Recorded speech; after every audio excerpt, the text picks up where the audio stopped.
welcome back. We're here today at the Knights of Middle England in Warwickshire, and I'm going to be taking a close look at a trick riding saddle. So sit back, make yourselves a cup of tea and hopefully enjoy.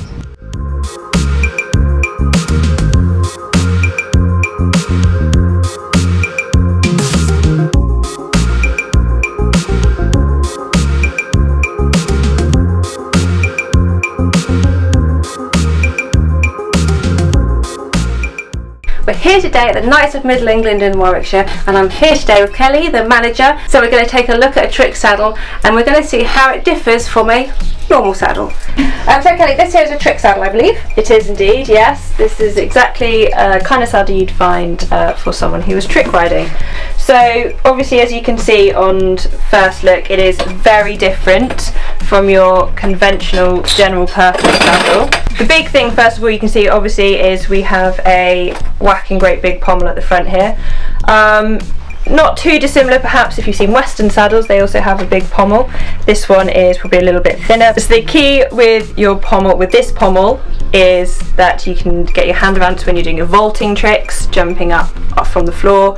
When you're moving around on the horse, your pommel there is one of your main handles that you're going to be holding onto when you're doing your tricks.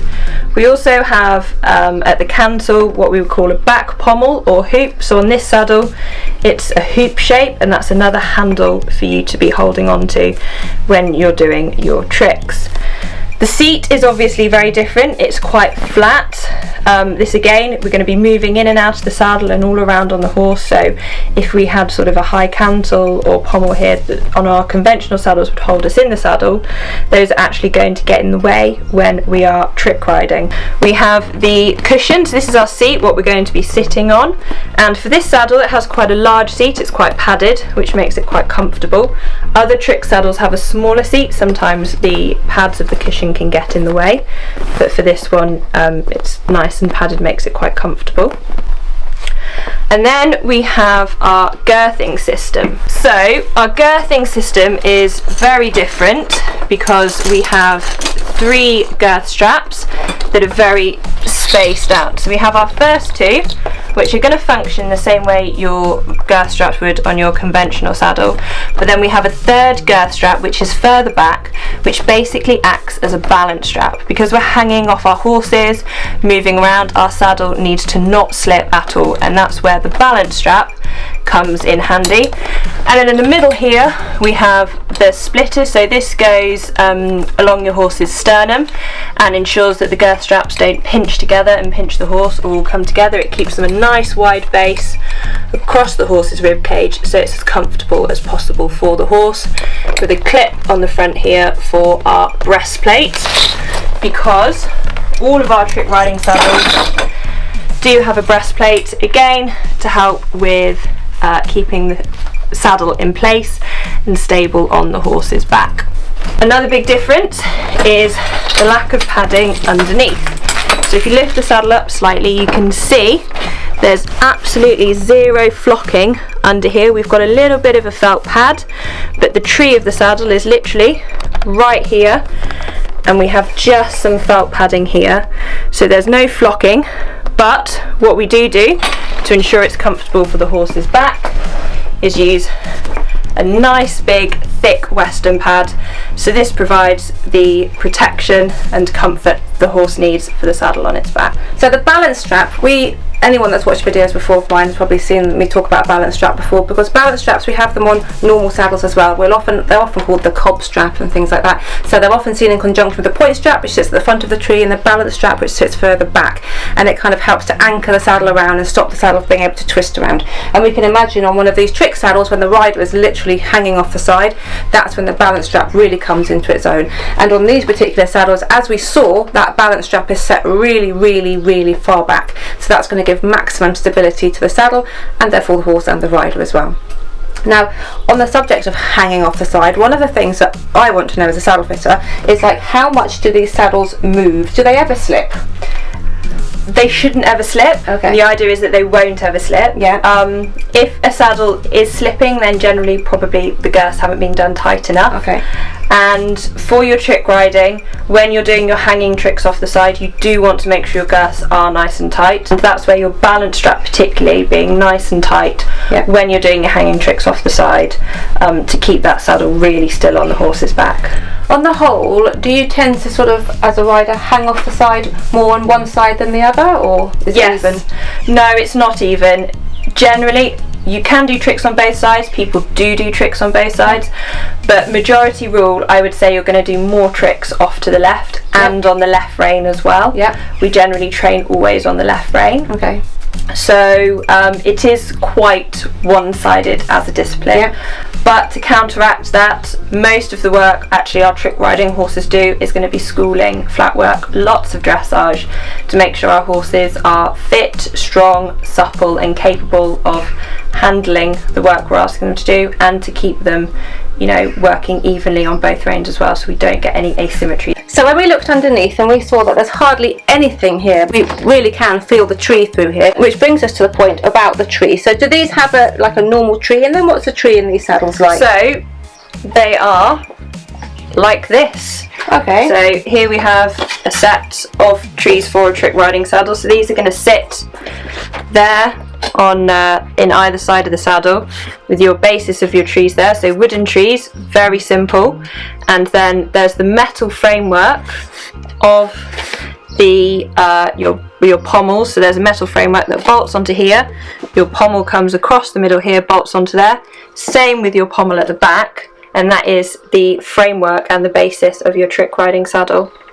And you can see, or if we come over here, so here we have a saddle that doesn't have its cushion on the top, doesn't have its seat and its third girth strap, so you can see a little bit more the basis. So if we have a look underneath again, we've got just a thin felt layer, and you can really see the wooden tree underneath here where it would sit. And if we look on the top, there's here's the metal framework and this pocket here, so the tree slots into that pocket there. There's the metal framework on top. We can see the tree underneath here sits into a pocket there, and the metal framework at the back. This piece of leather sits on top, so we've got our balance strap, our first girth strap. This is actually your stirrup bar, and the middle girth strap actually will go across the top of the seat to hold the seat on, through here, and then come down through the middle. So here you can see it stripped back, actually underneath how basic the saddle is. Yeah, so this is really basic, isn't it? Like sometimes when we do videos when we're looking at the trees inside a conventional saddle, and people are like amazed at how basic things are, you know, wood and metal and nails and screws. But then this is not only very basic, but it must be so incredibly strong. Yes, absolutely. So you've got really strong metal framework here that, I mean, you can see that lots of screws screwing it into to a nice solid wooden tree. Obviously the tree is your spine, you know, your basis of your saddle. It needs to be strong, particularly when we're hanging off the side, because we don't want any breaks or cracks in the wood that's obviously going to put you at risk when you're trick riding. It's something, as a trick rider, we're regularly checking our saddles, checking our trees, our framework, making sure there's no cracks, no splits anywhere, and as soon as, if one does appear through general wear and tear, straight away you stop trick riding in that saddle, you get it repaired. Like, you know, we think about how important it is to check our girth straps and stuff, but I guess for you guys it's ever so important to check your girth straps, because you're literally relying on them to keep you on the horse, aren't you? Because you're literally hanging off the sides. Absolutely, yeah. Your stirrup leathers, your girth straps, all your stitching, checking it every time you use your saddle. That is amazing. Are they comfortable to ride in? Some are, some aren't. Same as your conventional. They look really comfortable. Yes, so the one that we saw over there is very comfy because it's got that nice padded seat.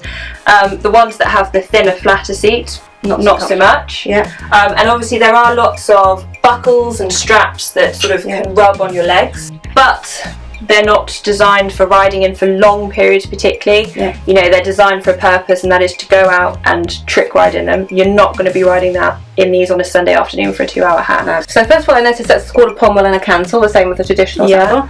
I also noticed on this one it's got a for want of a better word, sticky outy cantle, and this one's got like a handle for a cantle. Yes, so that's. Are they for different types of trick riding, or are they for just different riders, or is it personal preference? It's definitely a personal preference thing. For different tricks, a handle over a hoop might be preferable. There are other tricks, and it's personal preference for the trick riders. Some trick riders prefer to have the handle, some prefer to have the hoop to be able to grab. So yeah, it's definitely down to the saddler who's designed them and built them, and also the trick rider of what they want in preference for the tricks they do.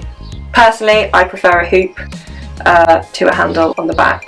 I find they're easier to grab hold of when you're putting yourself out hanging tricks. Well, if you want to know how comfortable they really are, should we go and have a sit in one? Let's do it. Rusty looks like he needs a new tyre or two. Rusty needs 2 new tyres. Yeah. Yeah, he does. Poor dude. They are very broken. I know. So split. So embarrassing. Do you ever impale yourself on the pommel? Yep, sometimes. Yeah. So quite often you might catch it on your chest on tricks and things. Pommel to the sternum. Oh yeah. Is known to happen. Yeah, you get some nice bruises from your pommel sometimes.